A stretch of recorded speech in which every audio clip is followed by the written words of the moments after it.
ಬಾಬು ವರದಿ. ಶ್ರೀ ಕ್ಷೇತ್ರ ಧರ್ಮಸ್ಥಳ ಗ್ರಾಮಾಭಿವೃದ್ಧಿ ಯೋಜನೆ, ಬಿಸಿ ಟ್ರಸ್ಟ್ ಕಾಪು ತಾಲೂಕು ಮತ್ತು ಸರ್ಕಾರಿ ಪದವಿ ಪೂರ್ವ ಕಾಲೇಜು ಹೈಸ್ಕೂಲ್ ವಿಭಾಗ, ಹೆಜಮಾಡಿ ವಿಭಾಗ ಸಹಭಾಗಿತ್ವದಲ್ಲಿ ವಿಶ್ವ ತಂಬಾಕು ದಿನಾಚರಣೆಯ ಪ್ರಯುಕ್ತ ಜಾಗೃತಿ ಕಾರ್ಯಕ್ರಮ. ತಾಲೂಕು ಜನಜಾಗೃತಿ ವೇದಿಕೆ ಅಧ್ಯಕ್ಷರು ದಯಾನಂದ್ ಹೆಜಮಾಡಿಯವರು ಉದ್ಘಾಟನೆ ಮಾಡಿದರು. ಕಾಪು ತಾಲೂಕು ಮಾನ್ಯ ಯೋಜನಾಧಿಕಾರಿಗಳು ಮಮತಾ ಶೆಟ್ಟಿಯವರು ಕಾರ್ಯಕ್ರಮದ ಉದ್ದೇಶದ ಕುರಿತು ಪ್ರಾಸ್ತಾವಿಕ ನುಡಿಗಳನ್ನಾಡಿದರು. ಈ ಕಾರ್ಯಕ್ರಮದಲ್ಲಿ ಸಂಪನ್ಮೂಲ ವ್ಯಕ್ತಿಯಾಗಿ ಆಗಮಿಸಿದ ಕರಾವಳಿ ಪ್ರಾದೇಶಿಕ ಕಚೇರಿಯ ಜನಜಾಗೃತಿ ವೇದಿಕೆಯ ಯೋಜನಾಧಿಕಾರಿಗಳು ಗಣೇಶ್ ಆಚಾರ್ಯರವರು ಮತ್ತು ದುಶ್ಚಟ ಮುಕ್ತ ಸಮಾಜ ನಿರ್ಮಾಣದ ಬಗ್ಗೆ ಮತ್ತು ತಂಬಾಕು ಸೇವನೆಯಿಂದಾಗುವ ಅನಾಹುತಗಳ ಬಗ್ಗೆ ಸಮಗ್ರವಾದ ಮಾಹಿತಿಯನ್ನು ನೀಡಿದರು.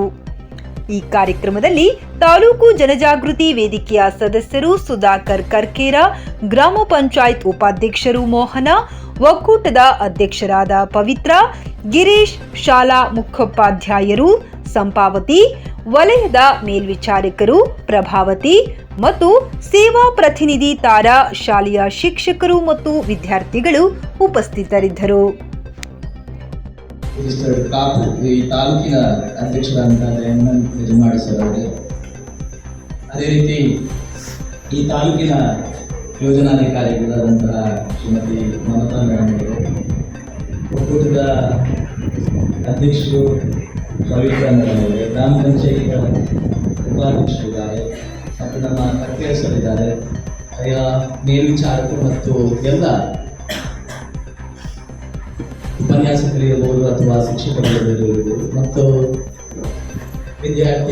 ವಿದ್ಯಾರ್ಥಿನಿಯರೇ ಮತ್ತು ಪೋಷಕರು ಕೆಲವರು ಇದ್ದಾರೆ ಅಂತ ಅನಿಸುತ್ತೆ. ಎಲ್ರಿಗೂ ನನ್ನ ಪ್ರೀತಿಯ ವಂದನೆಗಳನ್ನು ಸಲ್ಲಿಸುತ್ತಾ, ಈಗ ನಮ್ಮ ಸರ್ ಮಾತಾಡಿದ್ರು, ಮೇಡಮ್ ಮಾತಾಡಿದ್ರು ಪ್ರಸ್ತಾವನೆಯೊಂದಿಗೆ.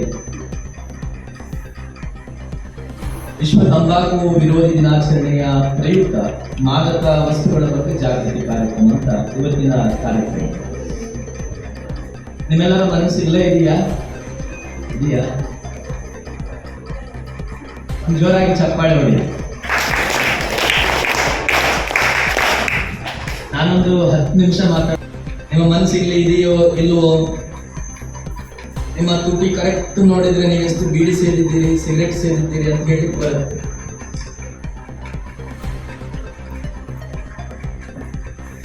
ಮೂರು 3000 ಮಕ್ಕಳಿದ್ದ ಸಭೆಯಲ್ಲೂ ಕೂಡ ಮಾತಾಡಿದ್ದೇವೆ.